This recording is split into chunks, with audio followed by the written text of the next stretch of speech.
She didn't know that the man who would dismantle an entire criminal operation before sunrise was watching her from the back seat of a black sedan as she stumbled through the rain with everything she owned in a ripped duffel bag.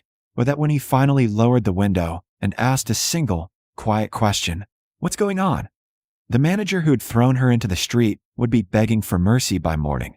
Part 1. The rain came down hard that night, the kind that soaked through fabric in seconds and turned the streets of Harbor City's South Wharf into rivers of oil-streaked reflections.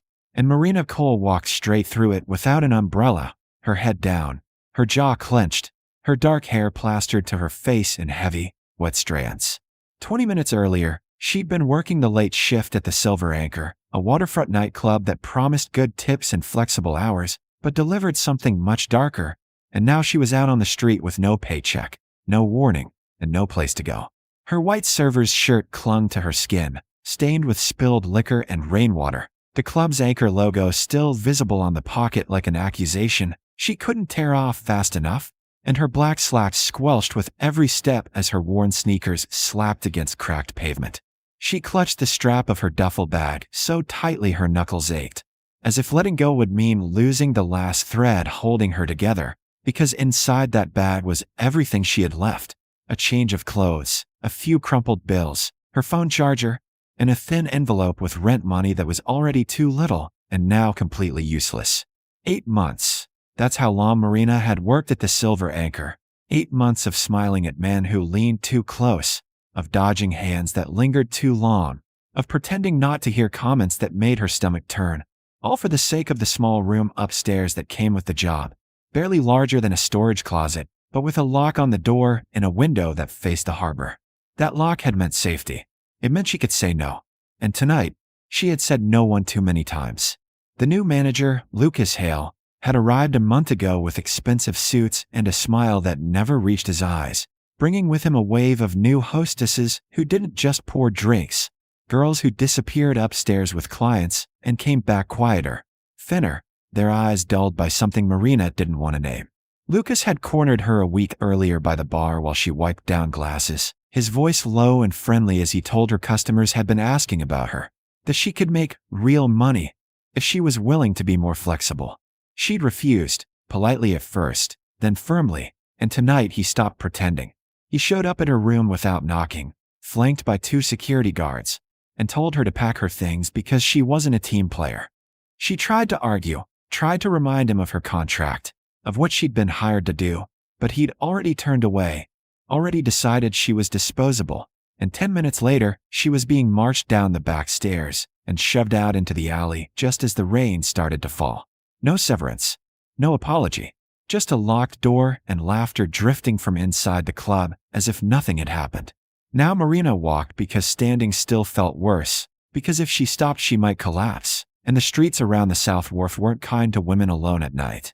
Streetlights flickered overhead, some burned out entirely, leaving long stretches of darkness broken only by passing headlights that never slowed, and the harbor wind cut through her soaked clothes, making her shiver as tears mixed with rain on her cheeks.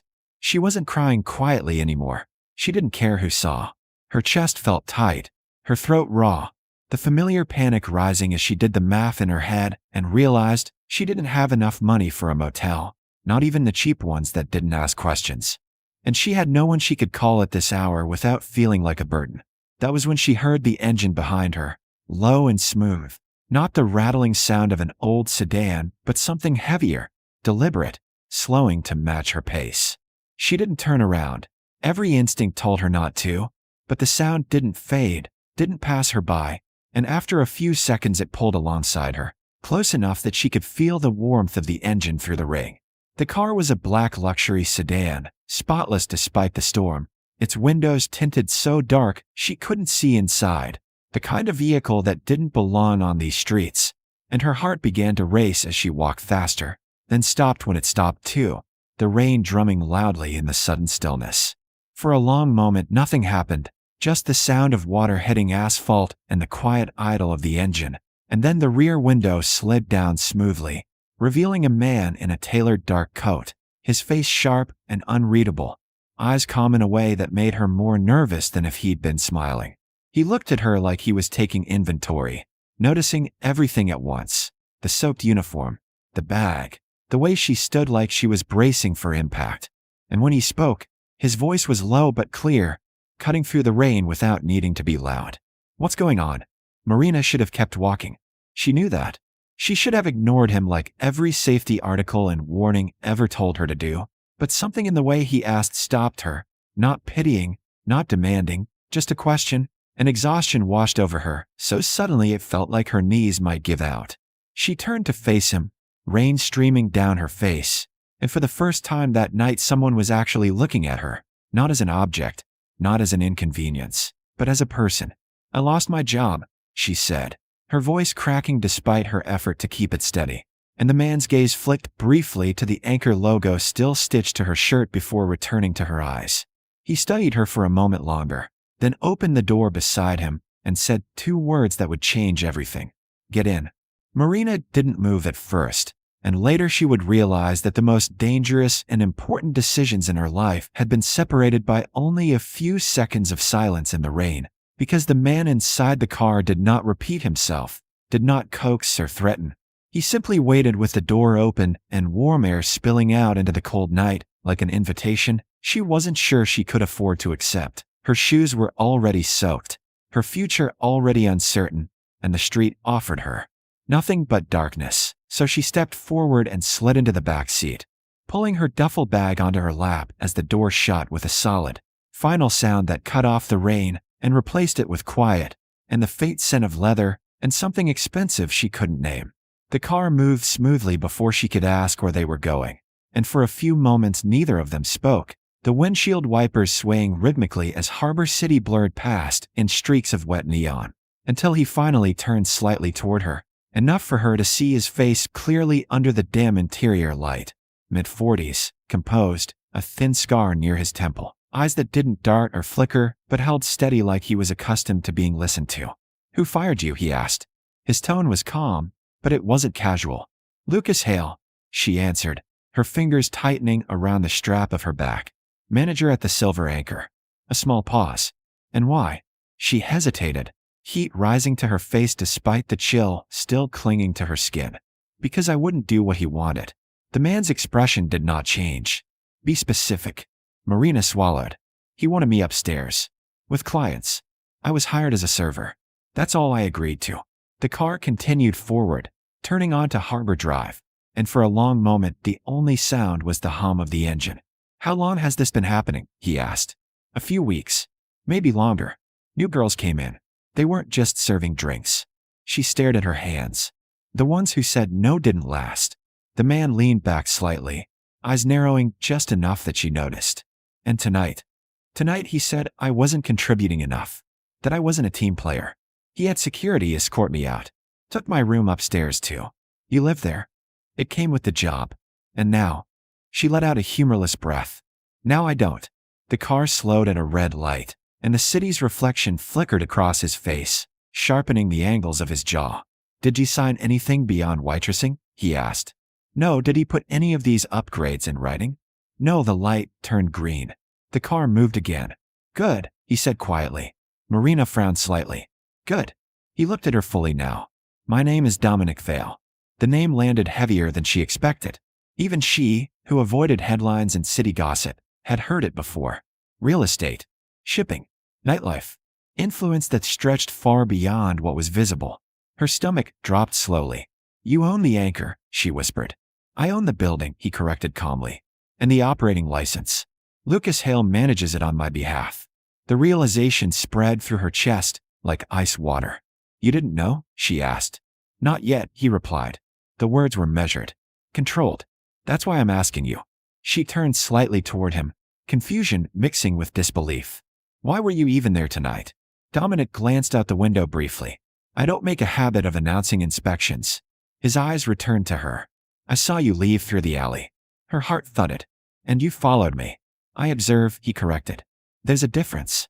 Silence settled between them again, heavier this time, until she realized something else. The car wasn't heading away from the waterfront. It was circling back. "Wait," she said, sitting up straighter. "Where are we going?" Dominic didn't look away. "From the road ahead." "Back?" Her pulse spiked. "I can't go back there." You're not going back as staff, he said evenly. You're going back with me. Panic flared in her chest. He'll say I'm lying. He'll twist it. Then he'll do it in front of me. His tone didn't rise, but it sharpened. And that will be a mistake.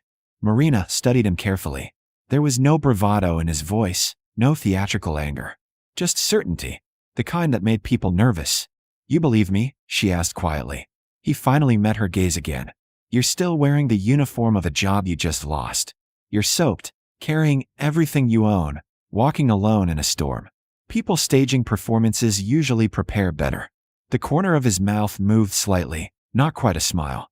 I believe you. The car pulled into a side street near the Silver Anchor, the glowing sign reflecting against the slick pavement like nothing inside had changed. Music still thumping faintly through the walls, as if Marina hadn't just been erased from it. Dominic signaled to the driver, and the engine cut.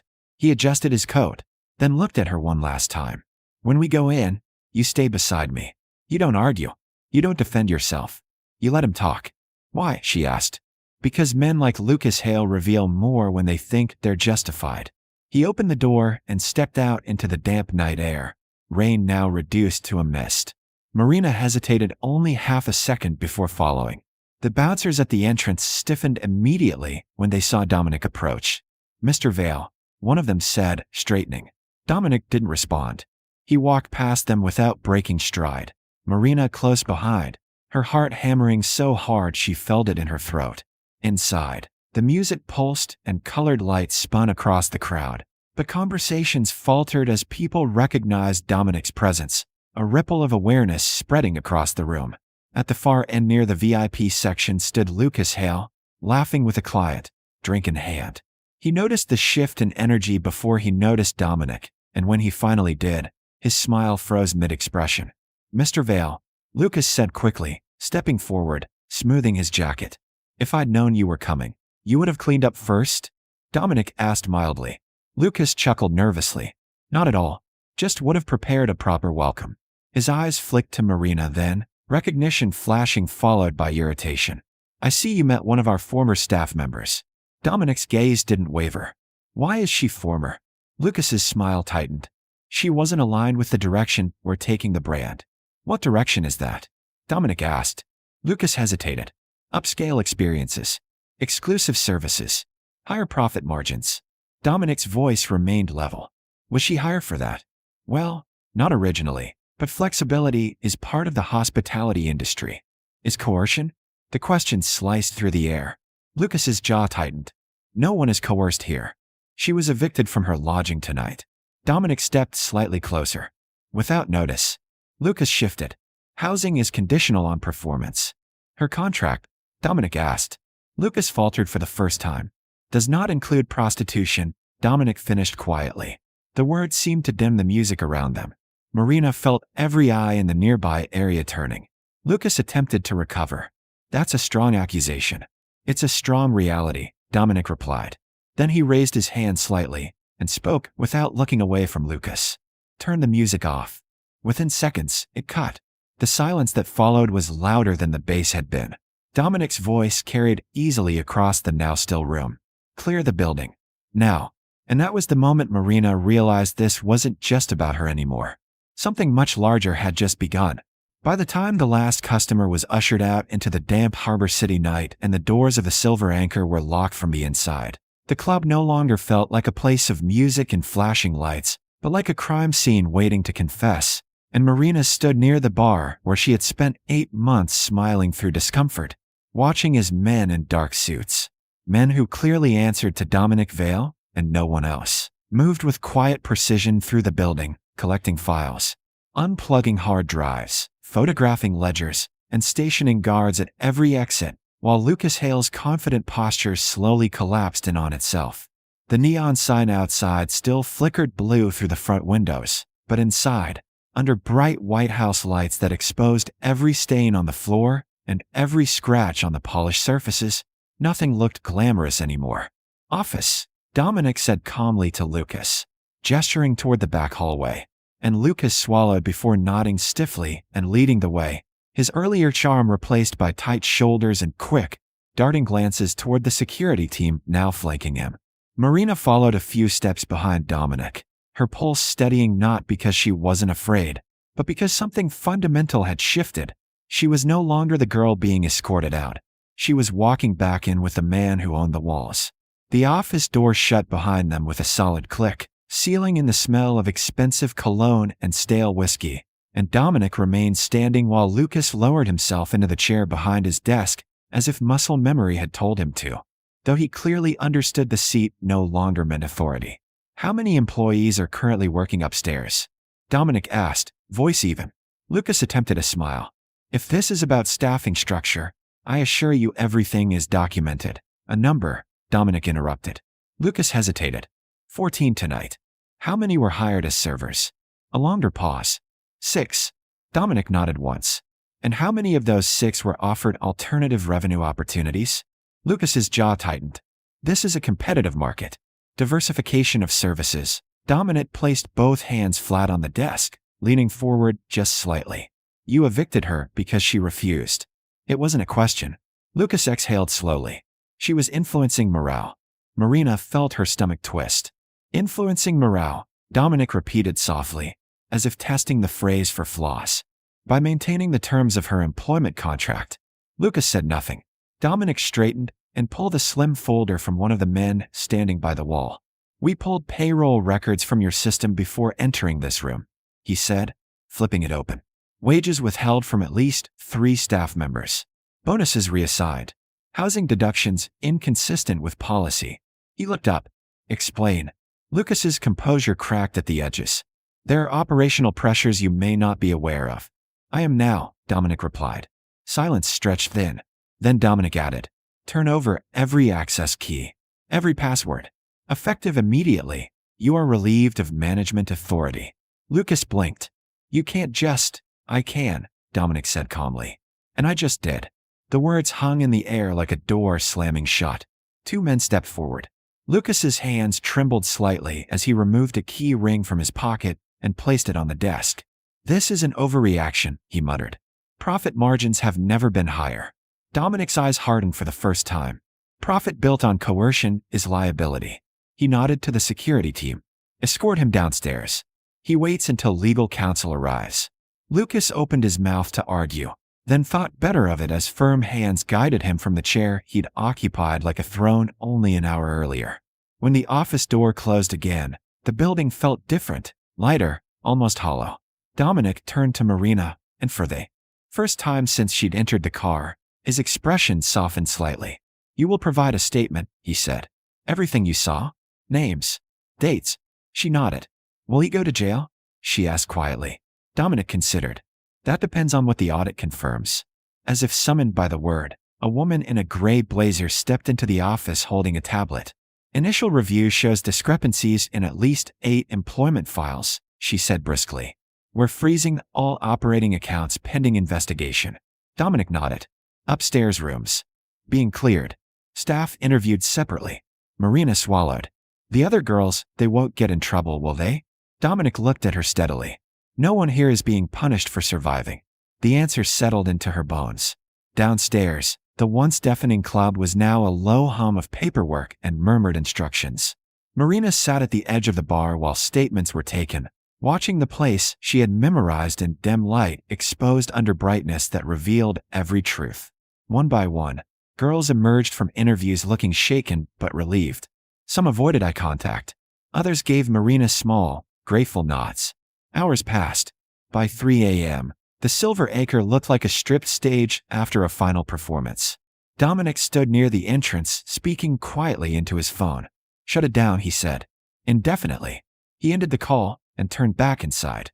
"This location will close pending full structural review and operational restructuring." Marina blinked. "Close." "Completely," he replied. "I won't rebuild over rot." Outside, dawn began to bleed gray into the sky. Workers arrived sooner than expected. Equipment was unloaded. The upstairs hallway, the corridor of locked doors Marina had walked past nightly, was the first to be emptied. Mattresses removed. Furniture carried out. Within an hour, demolition had begun. The sound of walls coming down echoed through the building like thunder answering the storm from earlier. Marina stood near the entrance watching plaster crumble and dust rise into the air. "You're tearing it apart," she said softly. Yes, Dominic replied. Every room that was used improperly. She glanced at him. Why? He didn't hesitate. Because if it stays standing as it was, someone else will misuse it again. The simplicity of the answer stunned her. A black SUV pulled up outside. Lucas Hale was escorted out in silence, no longer smirking, no longer in control, placed into the back seat not as a manager, but as a liability. Marina felt no triumph, only a strange, steady quiet. Dominic stepped beside her. You'll receive back wages, he said, and temporary housing. She shook her head slightly. You don't owe me anything. He looked at her directly. I owe the standard. For the first time, she allowed herself to breathe without fear of what would happen next. The rain had stopped entirely. The harbor reflected the pale morning light. Workers continued dismantling the second floor, boards splintering under force, secrets reduced to debris. What will this become, she asked. Dominic studied the building as if imagining it empty of its past. Something honest, he said. Marina nodded slowly. 12 hours ago, she had been walking alone in a storm with nowhere to go. Now she stood in the quiet aftermath of something being erased because she had said no. And sometimes, that was enough to bring an empire to a halt.